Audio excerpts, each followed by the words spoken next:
On today's episode, I'm going to show you how to make this fall harvest candlestick.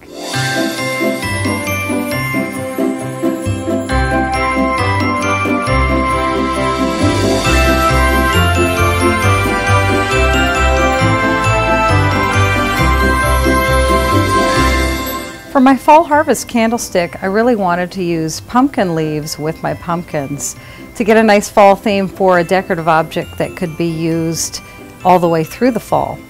So since I didn't have a shape cutter, I actually printed out a picture of a pumpkin leaf.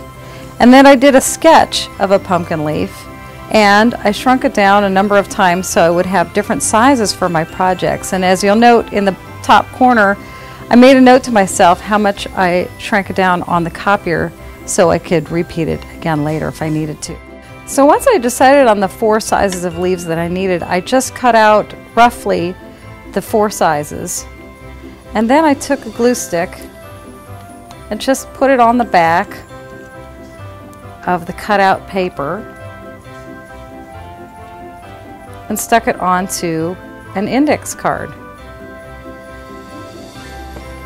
And it's just a matter of cutting around all the 4 leaves, and this will make a much firmer pattern that's easier to use than just a piece of paper, because you're going to need to cut out multiples of each leaf. The nice thing about this with being leaves is you don't have to cut really exactly. All leaves are different, and it doesn't have to match the drawing on your piece of paper. Once I cut out all 4 sizes, I went ahead and numbered them from largest to smallest, just to keep track of which leaves I'd already cut out in clay.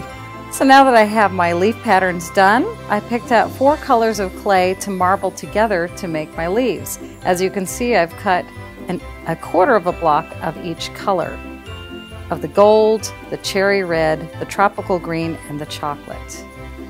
Once I've conditioned it and made it pliable, I rolled it into a ball, and I'm going to squish that ball and roll it into a cylinder. I'm going to start off between my hands and then place it on my work surface and roll it. Now I make sure whenever I'm rolling a cylinder, now it's not that important on this because we're going to marble them together, so it doesn't have to be a perfectly even cylinder. But usually when you're rolling cylinders in polymer clay, you want to make sure to keep your fingers together and very flat, apply even pressure, and roll from the center going outwards. So there I have a nice cylinder. And I'm going to do the same thing for the other 3 colors. So I've rolled my 4 colors into cylinders of approximately the same size and length, and I'm going to stack them up together like that. So I kind of alternated the brighter and the darker colors, and I'm going to give it a twist. And this is the first step to really marbling clay, and I'm going to wad it into a ball. So I just twisted it, and you think, boy, I'm just really going to make a mess here. But surprisingly, this works very well for getting some nice thin stripes. It certainly doesn't look like it now. Again, like I did before, I'm going to roll my clay between the palms of my hands, create a big cylinder like that. And you think, well, that doesn't look like much right now. But once I have, you can see stripes starting to form, and I'm going to twist them. And that's kind of an interesting effect.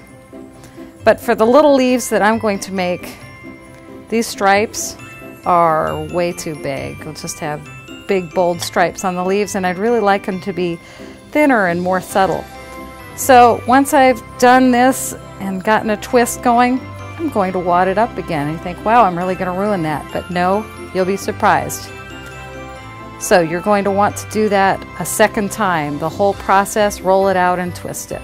So after the second pass of wadding it up, rolling it into the cylinder, you can see the stripes are really starting to come together. And now that I have it kind of more like I like the stripes, I'm going to compress it together and flatten the piece so it becomes a little more squared off, so you get a long rectangular piece. And I'm just going to keep working on that and compressing it in. What happens when you compress it is the stripes get closer together and you get a little less of a stripy pattern and a little more of a colored effect. Now normally what I could do is flatten this piece and just roll the whole thing through the pasta machine, but what you may have noticed when I twisted is the 4 colors, some of them disappeared more, like the brown being a little bit firmer clay, even though I conditioned them all, kind of got sucked under the green, which is a much softer color. So what I'm going to do is cut this in quarters. First I'm going to go through the top, and we'll lay that open, and you can see all the colors hidden inside, which is really pretty cool. Then I'm going to cut it again into quarters and lay it out. So you can see all the color hidden inside, a little bit more of the gold and the brown and the red and not so dominant green. But I still want to keep some of the green. So what I'm going to do is take these wedges, and this is the top cut edge that was in the center of that squared off cylinder. And I'm going to pinch along that edge. And then as you can see, I get half of the piece has more of the green stripes, and half of the piece has more of the colors that were on the inside. And I'm going to do that also for the other 3 pieces and flatten them out some and try and keep them of similar length.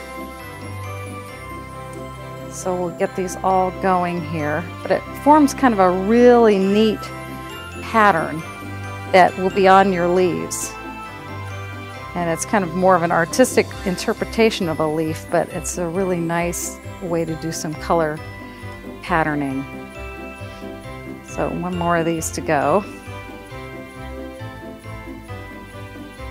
Flatten it out. I'm going to turn these in the other directions. Actually, I'm going to set those aside and take the first one, kind of get it really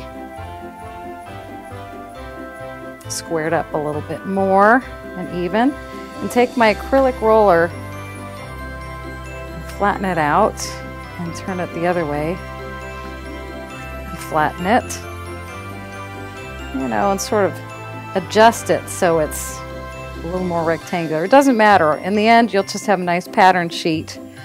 I'm going to do the same. Move that out of the way. For the next piece. And you'll find it's a little bit uneven, and you can also look at which side you like better. I actually like that side a little bit better. And I will continue to do this. This one needs a little more adjusting. I'm trying to keep them sort of rectangular. It's not exact. It doesn't matter. Each time I've done this, it's been a little bit different, so that's sort of the fun of it. It's a little bit of a surprise. Okay, 1 more to go, and I'll bring them all back so you can see what we've done with this. Okay, so I have 4 of these pieces. You know, they're not terribly even, but what I like to do is line them up next to each other and overlap them slightly. And as you can see, one side is the more brown or red side, one side is the more green side. So I sort of face them all the same direction, so I have alternating patterns on that. And I'm going to take my rod and just really press them together. And it really doesn't matter if you overlap the one next to it or if you see more of the color underneath. Just get them all pressed together. Do a little bit in the other direction as well. And you're seeing the sheet coming together with some nice patterns for your leaves. And next we're going to put it into our pasta machine to thin it out some more. So I brought in my second half of my sheet of clay, and this time I'm just going to dump the embossing powder right onto the surface in a small amount, carefully, and then spread it over the sheet. And again, I'm using this like a release. Now for the second texture, I'm going to use the Desire Edgeables embossing. Actually, it's not embossing, it's a die cutter. It's from Crafter's Companion. And it's this wonderful metal sheet. Normally you would cut paper with it, but but it's got a really nice raised texture on it. This is called the Parisian design. And I thought it would make a nice all-over texture for the leaves. So I'm just going to press it onto the clay gently. Now I don't want to press really hard with my acrylic roller because it is a die cutter and you would cut right through the clay, and I just want to use it as a texture sheet. So just do that, and then I'm going to flip it around the other way. Normally I do the whole sheet and cut all the leaves out at once. So I'll just go ahead and texture the whole sheet. I'm just going to show you one of each size. And on this, I just figure it's an all-over texture, so it doesn't really matter if it lines up with anything. I just wanted the little bit of indentation in it. I'm going to cut carefully around. This time we're doing the number 1 and then number 3 leaf, and we're cutting out 4 of each.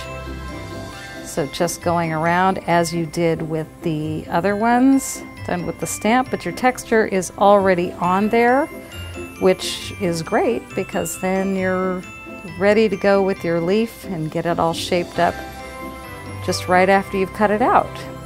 So I'm almost there. I want you to see what that's going to look like. Again, all your leaves will be a little bit different, so it doesn't matter if they are perfectly cut out. You pull that away. That's the nice thing about working on a smooth work surface is your leaves will stick down. Well, I think that is the bottom there. And this one has a little bit of excess to pull away. There you go. And you can see how the marbling really varies on each leaf, and it's a very nice effect. You get pops of color. I've cut out 4 of each, the 1, 2, 3, and 4 size leaves. And this is approximately what you'll need on your candlestick. It may vary a little depending on how you place them. And it represents the 2 different textures that I just showed to you. So I like to use a knitting needle, either a 2.25 centimeter or 2.75 centimeter metal knitting needle. This is a great texturing tool. What I'm going to do is pinch at the bottom of the leaf to get a little bit of shape. And then I'm also going to use it on the different parts of the leaf to give it a little more depth to it. And around the end off, the pumpkin leaves are a little more rounded. So go ahead and shape all the leaves so they have a little bit more personality for when you put them on your candlestick.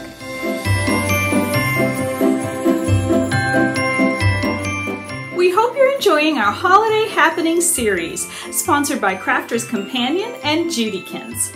Please follow us on social media, and remember to sign up on our website so you'll be eligible to win a prize package full of some of our favorite products. And as we always say, when creativity knocks, open the door.